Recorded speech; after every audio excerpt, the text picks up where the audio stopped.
Throughout the world, we see devoted followers of Christ who are growing in their faith and are hard at work ministering to others.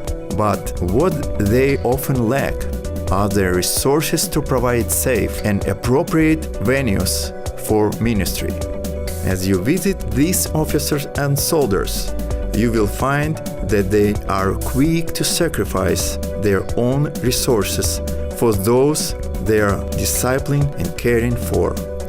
Still, the need for partnership and sharing of resources is important. One way this is accomplished is through work projects taken on by mission teams. In Eastern Europe, we have a lot of children's centers and after-school centers where kids get out of school probably around 2 o'clock in the afternoon. They're famished, and a lot of times they can't go home to their families because they're either working or out looking for work. So they come to the Army, they have a meal, they get help with their work.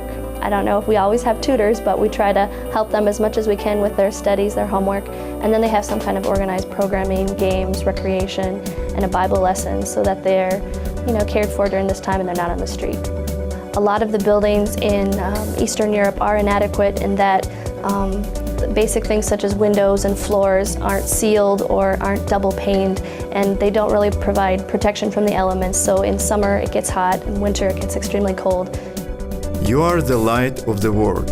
A city on a hill cannot be hidden. Neither do people light a lamp and put it under a bowl. Instead, they put it on its stand, and it gives light to everyone in the house. In the same way, let your light shine before men, that they may see your good deeds and praise your Father in heaven. Matthew 5:14-16. The Corps in Rustavi, Georgia has a vibrant ministry to the community through worship and relationships with the old and young in the neighborhood. Vulnerable children are served and nurtured with a wide variety of weekly and after-school programs. Recent flooding to the basement of the Children's Center brought much damage to the building and rendered the space unusable due to mildew and other damage. In addition, the roof of the center was very old and rain was leaking into the building.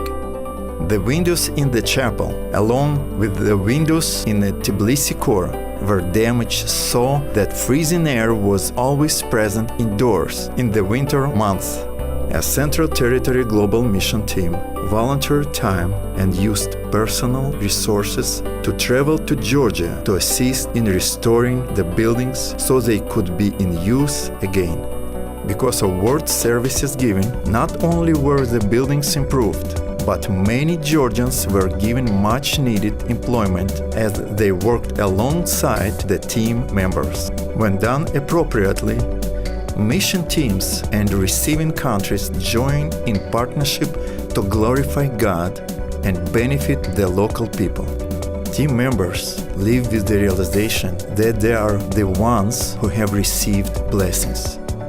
As they are educated about the ways that God is at work in the world. Through this partnership, opportunities abound for all nations to know Jesus as the light of the world.